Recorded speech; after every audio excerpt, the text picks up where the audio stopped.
రాష్ట్రానికి rain alert ప్రకటించింది వాతావరణ శాఖ. మరో 4 రోజుల పాటు తేలికపాటి నుంచి మోస్తరు వర్షాలు, కొన్ని జిల్లాల్లో అక్కడక్కడ భారీ వర్షాలు కురిసే ఛాన్స్ ఉందన్నారు అధికారులు. సిటీలో పగలంతా ఉక్కపోతగా ఉంటుందని, సాయంత్రం తర్వాత చిరు జల్లులు కురిసే అవకాశం ఉందన్నారు.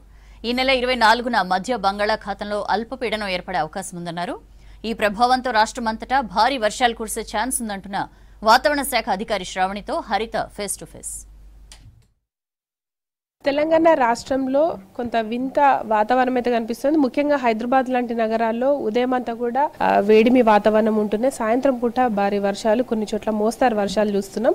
మరి రానున్న రోజుల్లో రాష్ట్రం మీద వర్షాల ప్రభావం ఎలా ఉంటుంది, అట్లాగే ఇటు భారీ వర్షాలు కూడా రానున్న రోజుల్లో ఎక్స్పెక్ట్ చేయొచ్చా, ఈ విషయాలు అడిగి తెలుసుకుందాం. మనతో పాటు హైదరాబాద్ వాతావరణ శాఖ సీనియర్ అధికారి శ్రావణి గారు ఉన్నారు. మేడం, రానున్న రోజుల్లో వెదర్ ఎలా ఉంటబోతుంది, ముఖ్యంగా ఎందుకు ఈ భిన్న వాతావరణ పరిస్థితులు కనిపిస్తున్నాయి? ముఖ్యంగా ఉక్కపోత వాతావరణం ఉంటేనే వర్షాలు కురుస్తున్నాయి కదా, ఎందుకు దీని ప్రభావం ఉంటుంది?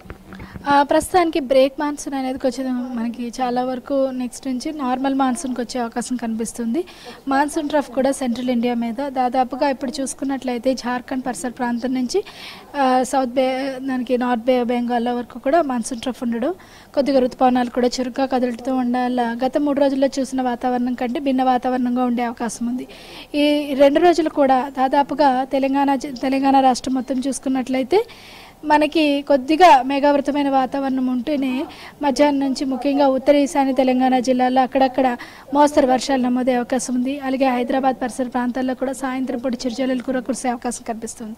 ఎల్లుండు మనకి ఉత్తర మధ్య బంగాళాఖాతంలోని కొద్దిగా అల్పపీడనం ఏర్పడే అవకాశం కనిపిస్తుంది. ఈ అల్పపీడన ప్రభావం వల్ల 24-25లో కూడా మనకి రాష్ట్రం మొత్తం మీదుగా మోస్తరు వర్షం నుంచి అక్కడక్కడ భారీ వర్షపాత సూచనలు కూడా కనిపిస్తున్నాయి అన్నమాట. ఈ రోజు రేపు భారీ వర్షాలు అలర్ట్స్ జారీ చేశారు కదా, ఏ జిల్లాల మీద ఈ ప్రభావం ఉండబోతుంది? ఇది దాదాపుగా ఈశాన్య తెలంగాణ జిల్లాల మీద ఎక్కువగా ఉండే అవకాశం ఉంది. ఎందుకంటే జార్ఖండ్ వరకు మనకి ఈ మాన్సూన్ ట్రఫ్ ఉండడం, అక్కడే ఒక ఉపరితల ఆవర్తనం కూడా కొనసాగుతూ ఉండడం వల్ల ఈశాన్య తెలంగాణ జిల్లాలైన కొద్దిగా మనకి కరీంనగర్ కానీ, పెద్దపల్లి, జయశంకర్, భూపాలపల్లి, ములుగు, కొమరంభీం, ఆసిఫాబాద్ ఈ పరిసర ప్రాంతాల్లో అక్కడక్కడ మనకి మోస్తరు నుంచి భారీ వర్షపాతం నమోదే అవకాశం ఉంది. దక్షిణ జిల్లాల్లో అక్కడక్కడ మోస్తరు వర్షాలు కురిసే అవకాశం ఉందన్నమాట. మేడం, నిన్నటి వరకు చూసాము కొన్ని చోట్ల భారీ వర్షాలు కురిసాయి కదా, ఎక్కడ ఎక్కువ అధిక వర్షపాతం నమోదైంది, లోటు వర్షపాతం ఏ జిల్లాలో కనిపిస్తోంది? ప్రస్తుతానికి నిన్నటి చూసుకున్నట్లయితే ఖమ్మంలో అధికంగా 7 సెంటీమీటర్ల వర్షపాతం నమోదవడం జరిగింది. మిగతా జిల్లాలన్నింటిలోనే అక్కడక్కడ మనకు మోస్తరు వర్షపాతం నమోదవడం జరిగింది. ప్రస్తుతం నిన్నటి వరకు చూసుకున్నట్లయితే అంటే జూన్ 1వ తేదీ నుంచి ఆగస్టు 21 వరకు చూసుకున్నట్లయితే 13% వర్షపాతం నమోదవడం జరిగింది. ప్రస్తుతం వరకు ఒక్క సంగారెడ్డి జిల్లా మినహా మిగతా అన్ని జిల్లాల్లో కూడా సాధారణ వర్షపాతం నమోదవుతూ వస్తుంది. ఈ మాన్సూన్ సీజన్లో ఎక్స్పెక్ట్ చేసినంత వర్షాలు కురిసాయనుకోవచ్చా? రానున్న రోజుల్లో ఎట్లా ఉంటుంది? అంటే ఈ ఆగస్ట్ ఎండింగ్కి వచ్చాము, సెప్టెంబర్లో వర్షాలు ఎలా ఉండబోతున్నాయి? సెప్టెంబర్ మొదటి వారంలో కొద్దిగా ఆశాజనకంగా కనిపిస్తుంది. తర్వాత నుంచి కొద్దిగా సాధారణ స్థితిలోనే ఉండే అవకాశం ఉంది 2-3వ వారంలోని. దాదాపుగా 3వ వారంలో కూడా కొద్దిగా మళ్ళీ చురుకుగా కదిలే అవకాశం అయితే కనిపిస్తుంది. ఇంకా హైదరాబాద్ విషయానికి వస్తే ఇక్కడ ఉక్కపోతల వాతావరణం ఎప్పటి వరకు తగ్గే అవకాశం ఉంది? ఇక్కడ వర్షాల పరిస్థితి ఎట్లా ఉంటుంది రానున్న 3 రోజులు? 3 రోజులు కూడా కొద్దిగా ఉక్కపోత వాతావరణం అనేది తగ్గే అవకాశం కనిపిస్తుంది. కాకపోతే పగలంతా కొద్దిగా ఎండ ఉంటుంది, సాయంత్రం చిరుజల్లులు కురిసే అవకాశం అయితే ఉందన్నమాట. ఈదురుగాలు కావచ్చు, ఉరుములు మెరుపుల ప్రభావం రాష్ట్రం మీద ఎట్లా ఉంది?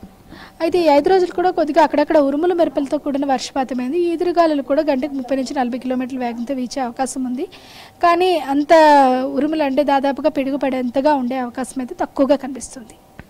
చూడొచ్చు, మొత్తంగా అయితే రాష్ట్రం మీద ప్రజెంట్ ఆవర్తన ప్రభావం తగ్గి రానున్న 2 రోజుల్లో ఈ అల్పపీడన ప్రభావం ఏర్పడే అవకాశం ఉండడంతో మరొక 5 రోజుల పాటు రాష్ట్రం మీద వర్షాలు కురిసే ఛాన్స్ ఉందంటున్నారు. అయితే ఈ 2 రోజుల పాటు మాత్రం తేలికపాటి నుంచి కొన్ని చోట్ల మోస్తారు వర్షాలు ఉండే అవకాశం ఉన్నట్టు కూడా వాతావరణ శాఖ అధికారులు చెప్తున్నారు. ఇది ప్రజెంట్ తెలంగాణలో వెదర్కి సంబంధించిన ఇన్ఫర్మేషన్. కెమెరా పర్సన్ రమేష్తో హరిత, V6 న్యూస్, హైదరాబాద్.